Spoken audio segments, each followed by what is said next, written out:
Furthermore, as tensions arose in the United States from an economic standpoint, a lot of the failures economically were happening elsewhere around the world as well. And Europe, as had been mentioned earlier, is still really struggling with their economies, still in the aftermath of World War One.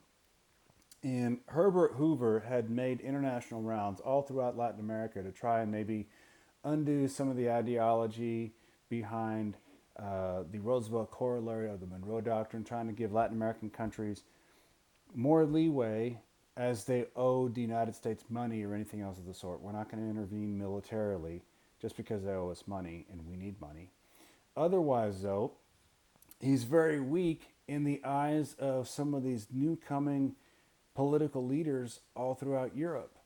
And there were some new ideologies that were starting to pop up around Europe around this time that were very alarming, that we didn't have any sort of power to do and negotiate with, i.e., some of the rising nationalism going on in Europe and in Japan. So, in Germany itself, Germany had been reeling from all of the things that they were charged with in the aftermath of World War One, the reparations that they were forced to pay. The economy in Germany had become so meager and so weak that the German people were desperate. The currency in Germany was veritably worthless. And people in Germany were desperate.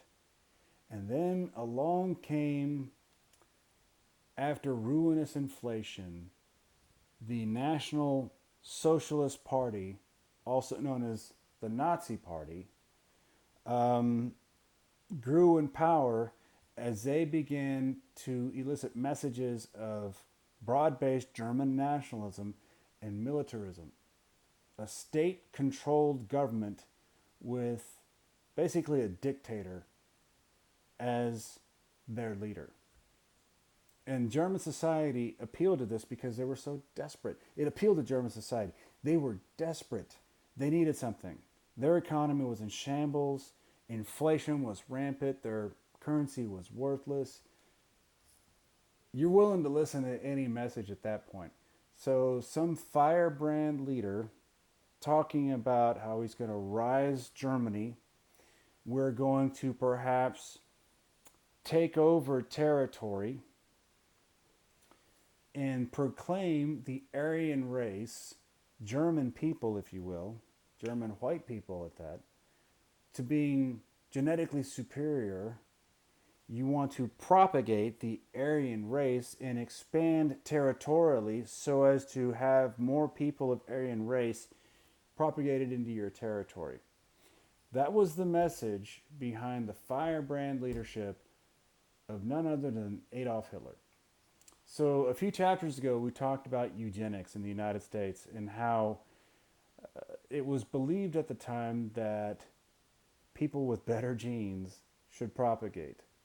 The American government restricted or forcefully sterilized 11,000 citizens, kept them from breeding because they were deemed as being imbeciles or otherwise unfit to breed. So people who are more fit, people who are better looking, more attractive, stronger, better genes should propagate the human race. Take that ideology and inject it with anabolic steroids. And that's what Adolf Hitler did because he believed that the Aryan race needed to grow as they were genetically and otherwise superior to everyone else. That was Adolf Hitler's mindset at the time. And he wanted to create this master race in the German territory, all the while lifting the German economy from the doldrums, all while promoting a sense of German nationalism and militarism. You've got to have a strong military in order to be able to accomplish the feat of gaining broad-based swaths of territory. Hold that thought. Furthermore, a similar ideology was also taking place in Germany that staunchly criticized Jews. So you have a growing anti-Semitic thought process, many of which blamed Jews for economic doldrums in Germany at the time. And you also build in a militaristic ideology. You have Adolf Hitler, staunchly anti-Semitic and staunchly militaristic. Be on the lookout.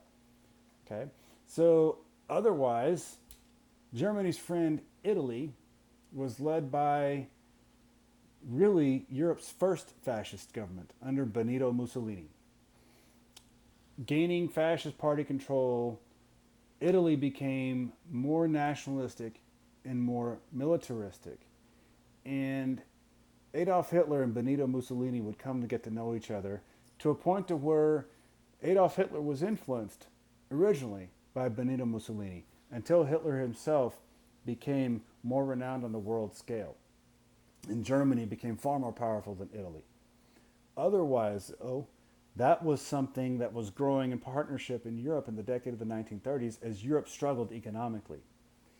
Even further, in Japan, you have growing nationalism and growing militarism to expand the Japanese economy, which had been concerned with the Soviet Union's growth and Chinese expansion under Chiang Kai-shek, the Chinese nationalist.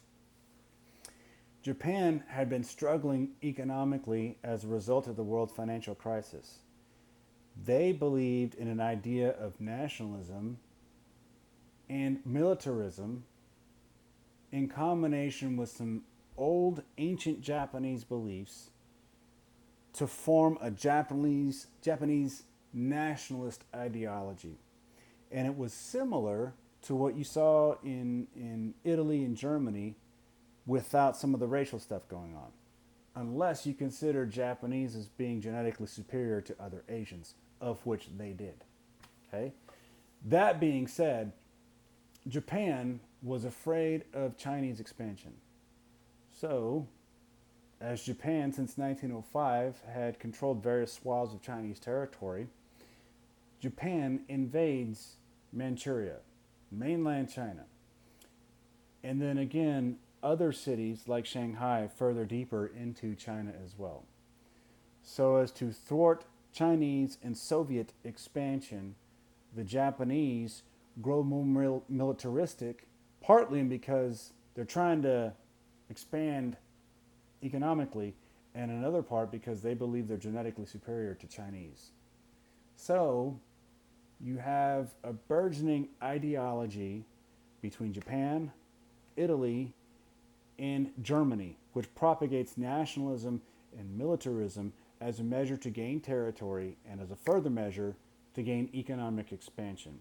And in doing so, you're going to create more powers according to the state, and you're going to have more dictatorial leadership in a totalitarian manner that puts everything together.